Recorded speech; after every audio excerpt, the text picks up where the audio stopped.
Hello everyone, welcome to our channel Baani updates. यहाँ पे मैं बात करने वाली हूँ एनआईटी त्रिची के कट ऑफ के बारे में, जो कि आपको 2024 में हेल्प करेगा। इस वीडियो में आपको सारी चीज़ें देखने को मिलेंगी। मीन्स आपकी रैंकिंग क्या है, क्या आपका प्लेसमेंट होता है, एडमिशन के लिए क्या फ़ीस होती है और कितने सेमेस्टर मीन्स क्या क्या फ़ीस जाती है। साथ ही साथ आपका हाईएस्ट नंबर कितना हो चाहिए और आपका लोएस्ट नंबर कितना होना चाहिए, वो भी आपको मैं कैटेगरी वाइज बताऊँगी। मीन्स अगर आप जनरल से बिलोंग करते हैं, अगर आप जनरल कैटेगरी के हैं या ओबीसी के हैं या ईडब्ल्यूएस, एससी, एसटी, पीडब्ल्यूबी, किसी भी कैटेगरी के हों, तो मैं आपको उसमें जो है लाइन वाइज बताऊंगी। साथ ही साथ मैं ये भी बताऊंगी आपको इस वीडियो में कि अगर आपको टॉप मीन्स सीएसई ब्रांच वगैरह चाहिए तो आपको कितना हाईएस्ट नंबर लेके आना पड़ेगा और कितना आपका मीन्स कट ऑफ जाएगा, और अगर कोई भी ब्रांच चाहिए तो उसमें आपका कितना चाहिए होगा नंबर। तो चलिए वीडियो को आगे बढ़ाते हैं, बट उससे पहले मेरी एक छोटी सी रिक्वेस्ट है कि अगर आप चैनल पे न्यू हैं तो चैनल को सब्सक्राइब करना ना भूलिएगा, क्योंकि यहाँ पर आपको स्टार्टिंग से लेके यहाँ तक आपको काउंसलिंग तक की हेल्प मिलेगी। क्योंकि कुछ बच्चे जो है काउंसलिंग के चक्कर में एडमिशन नहीं ले पाते हैं, बल्कि तो चलिए वीडियो को स्टार्ट करते हैं। तो सबसे पहले मैं आपको बता दूं कि NIRF में जो है इसकी रैंकिंग जो है 9th नंबर पे है। मीन्स इंडिया में आप मान लीजिए कि इंजीनियरिंग के लिए 9th नंबर पे आता है। उसके बाद जो लोकेशन है इसकी वो तमिलनाडु में है ये।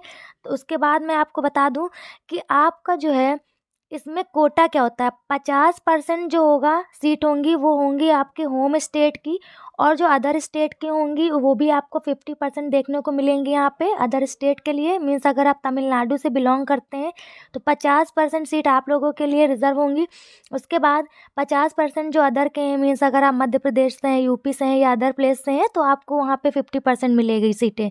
तो उसके बाद एडमिशन के लिए हम बता दें, आपको जेई एडवांस की ज़रूरत नहीं होती है। आपकी जो रैंकिंग है या देखी जाती है वो जेई मेंस की रैंकिंग देखी जाती है, इसलिए आपका जेई मेंस में अच्छी रैंकिंग होना बहुत ही ज़रूरी है। इसके बाद मैं आपको बता दूं इसमें 10th और 12th का भी है जो होना चाहिए। जनरल वालों के लिए, ओबीसी वालों के लिए और ईडब्ल्यूएस वालों के लिए आपका कम से कम 10th-12th में आपका 75%, और साथ ही साथ सब्जेक्ट भी आपको जो जेईई मेंस के अकॉर्डिंग होने चाहिए। उसके बाद फिजिक्स, केमिस्ट्री, मैथ। देन उसके बाद अगर मैं बात करूँ एससी और एसटी की, तो आपके 65% होना चाहिए। यहाँ पे आपको हॉस्टल की फ़ीस जो है हर सेमेस्टर देनी पड़ेगी 34,000 रुपये। उसमें सभी आपका सब कुछ मेंटेन हो जाएगा, पर सेमेस्टर आपकी जाएगी। उसके बाद ओपन, ईडब्ल्यूएस, ओबीसी, एनसीएल की जो फ़ीस माफ़ होती है, अगर आपकी फैमिली इनकम जो है वो 1 लाख से कम है तो आपकी पूरी की पूरी फ़ीस जो है माफ़ हो जाएगी। उसके बाद अगर आपकी फैमिली इनकम जो है 1 लाख से ज़्यादा और 5 लाख से कम है, तो आपको जो है मीन्स पर एनम की बात कर रही हूँ, मंथली बात नहीं कर रही हूँ, पूरे साल की बात कर रही हूँ। तो आपका जो जितनी भी फ़ीस होगी उसका 2/3 भाग जो है, सेकंड थर्ड पार्ट जो है वो माफ़ हो जाएगा।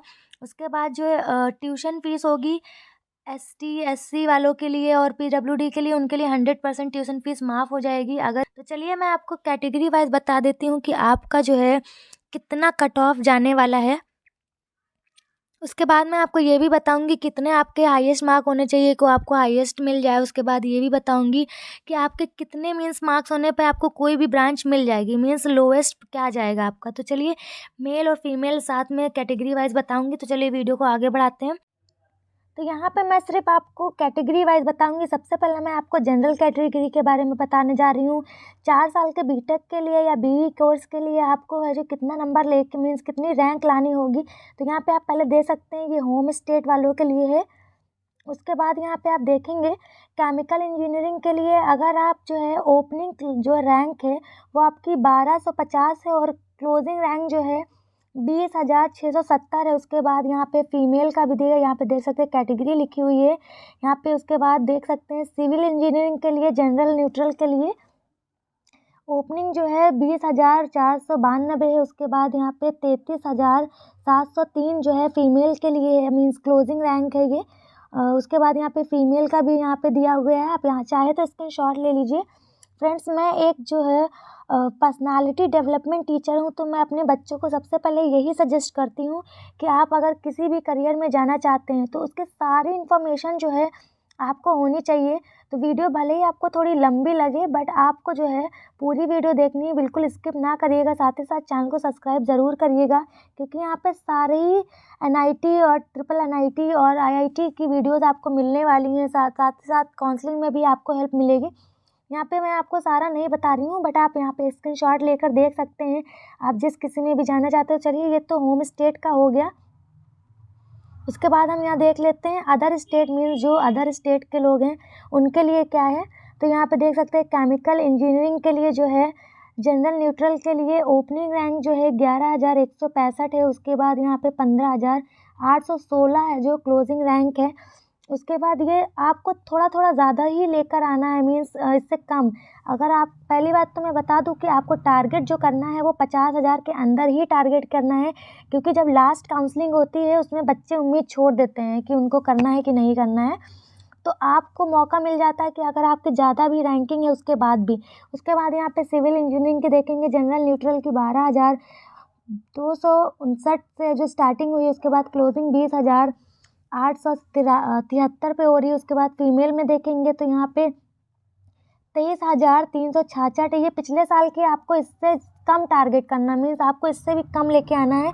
उसके बाद ये जो सबसे ज़्यादा इधर लोग पाना चाहते हैं, computer science and engineering general neutral के लिए जो है, ये देखिए कितनी कम रैंकिंग है। ये ओपनिंग रैंक जो है आपकी वो 176 रैंक है। सोच लीजिए कितना ज़्यादा कंपटीशन है आपके लिए। उसके बाद इस बार तो उससे भी कम होने वाला है, क्योंकि बहुत ही ज़्यादा बच्चे हैं जो पार्टिसिपेट कर रहे हैं।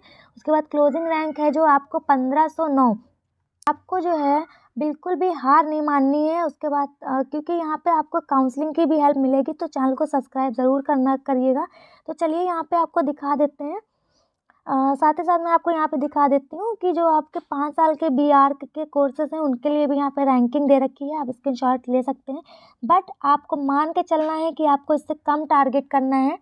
उसके बाद चलिए मैं नीचे आपको फिर से दिखा देती हूँ नेक्स्ट कैटेगरी के लिए। तो यहाँ पे मैं, चलिए EWS की बात कर लेते हैं। तो यहाँ पे राउंड 6 की लेते हैं हम, ताकि जो आपको आसानी हो। आप इसका स्क्रीनशॉट ले सकते हैं, मैं धीरे धीरे स्क्रॉल कर रही हूँ आपको। इसके बाद देख सकते हैं computer science engineering female, general neutral, electronic and, please देखते जाइए आप और स्क्रीनशॉट ले सकते हैं। अगर वीडियो तेज़ लगे तो धीमी करके देख लीजिएगा। चलिए यहाँ पे देख लेते हैं। ये देखिए आपका 5 ईयर का भी आ जाए, 5 ईयर्स का भी। OS का मीन्स आप, आई होप पता होगा, अदर स्टेट है। उसके बाद है जो चलिए SC की देख लेते हैं। देखिए स्पेशल कैटेगरी में कुछ भी नहीं दिया गया है। यहाँ पे एक और इम्पॉर्टेंट बात बता देती हूँ, क्योंकि स्पेशल जो होती है काउंसलिंग, उसमें बहुत ही ज़्यादा जा सकती है, या आप मीन्स मान लीजिए आपका जो पॉसिबल होता है, बट आपको हार नहीं माननी है। हर काउंसलिंग में आपको जो पार्टिसिपेट करना है, ताकि आपको एडमिशन ज़रूर मिल जाए। ये SC का है, केमिकल इंजीनियरिंग से स्टार्ट होकर के सारी ब्रांचेस हैं इसमें, जो जो आपकी NIT त्रिची में होंगी, ये देख सकते हैं। साथ ही साथ मैं आपको ये भी बताऊंगी कि आपको कितने मार्क्स लेके आना है कि आपको हाईएस्ट NIC में, मीन्स आपको जो CSE branch means computer science engineering मिल जाएगी। तो देख लीजिए आप, सबसे पहले मेन आप देख लीजिए कितनी कम जो है इसके लिए जाता है, क्योंकि ज़्यादातर बच्चे जो है इसी डिमांड करते हैं। बाकी इसमें कम ही जाता है, क्योंकि SC ST में थोड़ा आपका इसमें बेनिफिट मिल जाता है। उसके बाद देखते हैं हम, आप ST की देख लेते हैं। यहाँ पे आप देख लीजिए और आप स्क्रीनशॉट ले सकते हैं। केमिकल इंजीनियरिंग से लेकर के सारी यहाँ पे हैं। यहाँ पे धीरे धीरे स्क्रॉल कर रही हूँ। उसके बाद यहाँ पे है जो करते हैं, फिर से हम दूसरी में बहुत सारे हैं इसमें, पर मैं आपको दिखा देती हूँ, ताकि आपको कोई भी, आप किसी भी कैटेगरी से हों तो आपको जो है दिक्कत नहीं होगी। चलिए जनरल PWD के देख लेते हैं।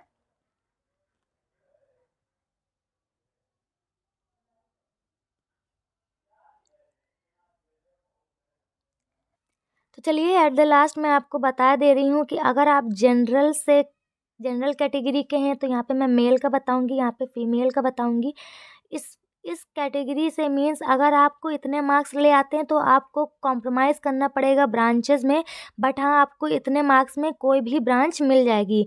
तो आप मान लीजिए अगर आप मेल हैं तो 25,000 मीन्स 25,000 के अंदर आपकी होनी चाहिए। उसके बाद अगर आप फीमेल हैं तो 35,000 तक आपके जो रैंक होनी चाहिए। आप टारगेट चल करके रखिए कि कोई भी कैटेगरी हो तो 50,000 के अंदर ही आना चाहिए ताकि आपको अच्छे से कोई भी ब्रांच मिल सके। उसके बाद ओबीसी की बात कर लेते हैं तो आपका 30 होना चाहिए और यहाँ पे आप मान लीजिए 40 के आपका फीमेल्स के लिए।